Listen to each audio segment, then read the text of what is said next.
రాజకీయంగా కానీ సినిమా పరిశ్రమలో కానీ మీ సెలబ్రిటీలతో మీ పరిచయాలు చాలా ఎక్కువ. అవును.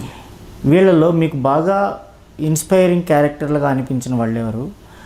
వాళ్ళ నుంచి మీరు గమనించిన క్యారెక్టరిస్టిక్స్ ఏంటి? అప్పటి నుంచి ఇప్పటి తరం వరకు కూడా, జనార్దన్ రెడ్డి గారి దగ్గర నుంచి ఇవాళ తరం నాయకుల వరకు వాళ్ళ నుంచి మీరు ఇన్స్పైరింగ్గా చూసే క్యారెక్టరిస్టిక్స్ ఏంటి? అలాంటివి మీరు చెబితే ఒక్కొక్కరి గురించి మీరు అబ్జర్వ్ చేసిన విషయాలు ఈ జనరేషన్ అందరికీ కూడా అవి ఉపయోగం అవుతాయి, అందరికీ కూడా అవి ఇన్స్పిరేషన్ అందిస్తాయి. మీరు ఆ ట్రాన్స్మిషన్ హబ్ లాగా ఉంటారు ఆ ఇన్స్పిరేషన్ అందించడానికి. అంటే ఇప్పుడు మీరు నన్ను ఫిక్స్ చేయాలనుకుంటున్నారు? అంతే కదా.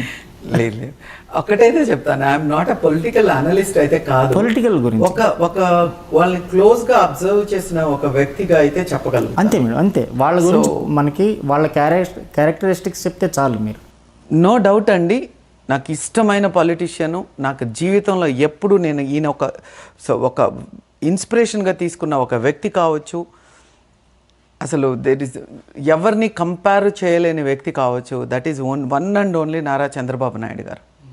That is my personal opinion. Everybody has their own personal opinions. So నేను బాబు గారి ఫ్యాన్ అయినంత మాత్రాన నాకు వేరే వాళ్ళు నచ్చరని కాదు, లేదా వేరే వాళ్ళకి నేను అగేనిస్ట్ అని కూడా కాదు. It is my opinion. నా మనసుకు నచ్చిన ఒక పొలిటీషియన్ ఆయన. He is my political super star. So there is no doubt about it. So నాకు ఇప్పుడు కాదండి, ఎప్పటి నుంచో చెప్తాను, నాకు ఊహ తెలిసిన దగ్గర నుంచి నేను ఆయన్నే ఫాలో అవుతాను. He is my inspiration, he is my true inspiration. నేను ఈరోజు నేను చెప్తా ఉంటాను, నేను 18 గంటలు పని చేస్తాను అని చెప్తాను. నేను 18 గంటలు పని చేయాలని నాకు తెలీదు, ఆయన్ని చూసి నేర్చుకున్నాను నేను. అన్నీ ఉన్న ఒక వ్యక్తి అన్ని గంటలు పనిచేస్తున్నాడంటే మనం ఎంత, after all wear small drop in the ocean, మనం ఎందుకు చేయకూడదు అని ఒక ఇది నేను తన దగ్గర నుంచి నేర్చుకున్నానండి. నేను ఎవరేమనుకున్నా కూడా హీఈస్ మై ఇన్స్పిరేషన్. నేను ఇప్పుడు కాదు, నేను బాబు గారినే ఫాలో అవుతాను నేను. సో తను దగ్గర ఉన్న, అంటే తనకు నేను పరిచయం అవడం వలన సార్ నాకు బాగా తెలుసు. సో ఎప్పుడు కనపడినా కూడా ఒక్కటే అడుగుతారు తను, సారు ఏమ్మా వ్యాపారం ఎలా ఉంది అంటారు, ఎవరైనా నువ్వు ఎలా ఉన్నావమ్మా అంటారు, ఫస్ట్ అడిగేది బిజినెస్ ఎలా ఉంది. Just understand. ఆ మైండ్ కావచ్చు, ఆ విజన్ కావచ్చు, ఎక్స్ట్రాడినరీ అండి బాబు గారు. So is my political super star without any doubts. And నేను తన దగ్గర నుంచి, సార్ దగ్గర నుంచి చాలా నేర్చుకున్నాను. ఎలాంటివి? ఇంకా మాలాంటి వాళ్ళు హార్డ్ వర్క్. దేనికి డెఫినేషన్ కాదండి బాబు గారు, దేనికి కాదు చెప్పండి.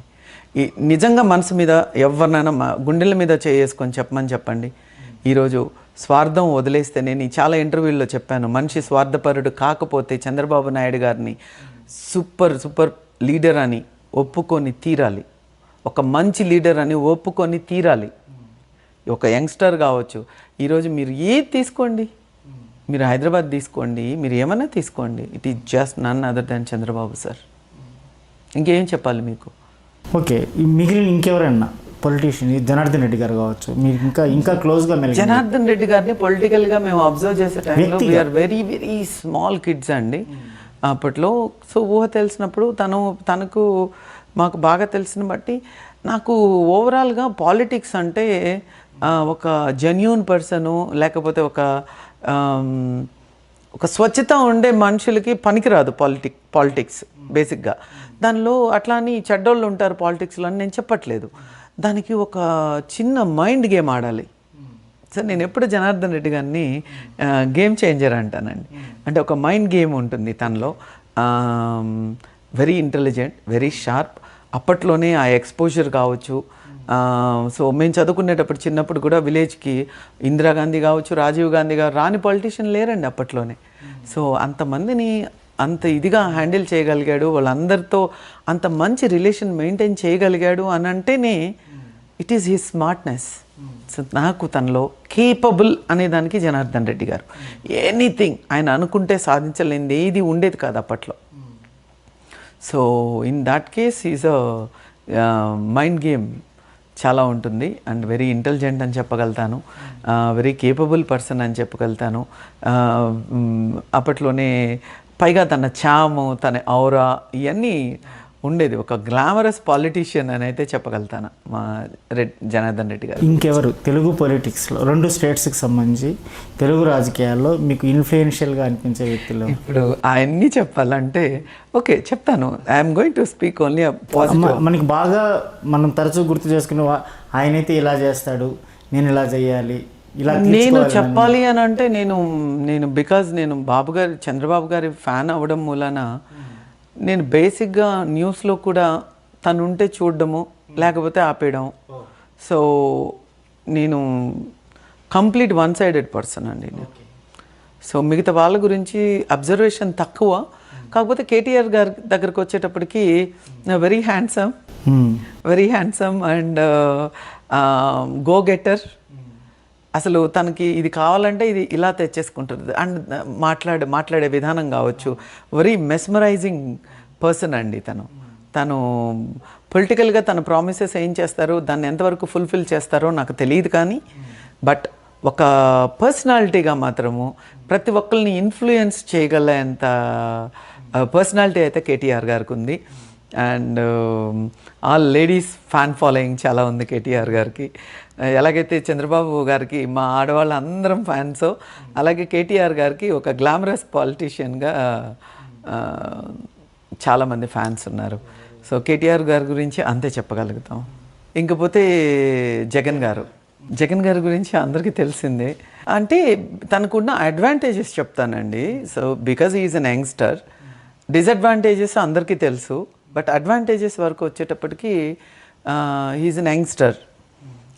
రెండోది తనని చూస్తే అందరికీ తెలియని ఒక భయం కావచ్చు.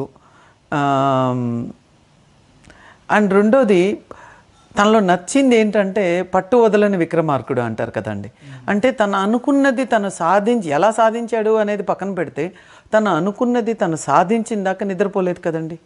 10 years ఫైట్ చేశాడు. సో ఆ ఫైటింగ్ నేచర్ అంటే తనలో నాకు నచ్చుతుంది. అంటే అనుకున్నది సాధించే దాని వరకు నిద్రపోడు అనే ఒక లైన్ ఇవ్వచ్చు తనకి. పట్టు వదలని విక్రమార్కుడు. సో అది జగన్మోహన్ రెడ్డి గారు.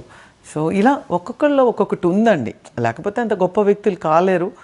కాకపోతే ఎవరు మంచి ఎవరు చెడు అనేది ప్రజలు తీసుకోవాల్సిన నిర్ణయం. నువ్వు రాక్షసుని చూస్ చేసుకుంటావా లేదా రాజుని చూస్ చేసుకుంటావా? ఎవరిని నువ్వు చూస్ చేసుకుంటావు? అది దట్ ఈస్ మనం బుర్ర పనిచేయాలి కరెక్ట్గా. రైట్ టైంలో రైట్ డెసిషన్ తీసుకోకపోతే మొత్తం రాజ్యం పాడైపోతుంది. So that is people's opinion. Democratic కంట్రీలో మనమే రాజులం. So whom you choose is people's opinion. So అక్కడ కానీ పొరపాటున మనము పప్పులో కాలేసామంటే గాన్ 5 years వెనక్కి వెళ్ళిపోతాము. సో ఇవన్నీ కూడా ప్రజలు తీసుకోవాల్సిన నిర్ణయం. Otherwise everybody has there one వాళ్ళలో ఉంటుంది, చామ్ ఉంటుంది, ఒక కేపబిలిటీ నేచర్ ఉంటుంది. ఇంత లేకపోతే వాళ్ళు లీడర్స్ కాలేదు. ఆ లీడర్షిప్ క్వాలిటీ అనేది ఉందండి, అందరిలో కూడా ఉంది. కాకపోతే నేను ఒక సైడ్ ఫ్యాన్ కాబట్టి నేను ఎప్పుడు బాబు గారి గురించి నా ఒపీనియన్ అండి, నాకు ఇష్టం ఆయన, దాన్ని ఎవరు క్వశ్చన్ చేయలేరు. It's my wish. నాకు ఇష్టం అంటే నేను మీ ఇష్ట ప్రకారం నా ఇష్టాన్ని ఎందుకు మార్చుకోవాలి? సో నాకు నచ్చిన పొలిటీషియన్ చంద్రబాబు గారు కాబట్టి నేను తన గురించే ఎక్కువ అబ్జర్వ్ చేస్తాను, తన గురించే ఎక్కువ మాట్లాడతాను, నేను తననే ఫాలో అవుతాను.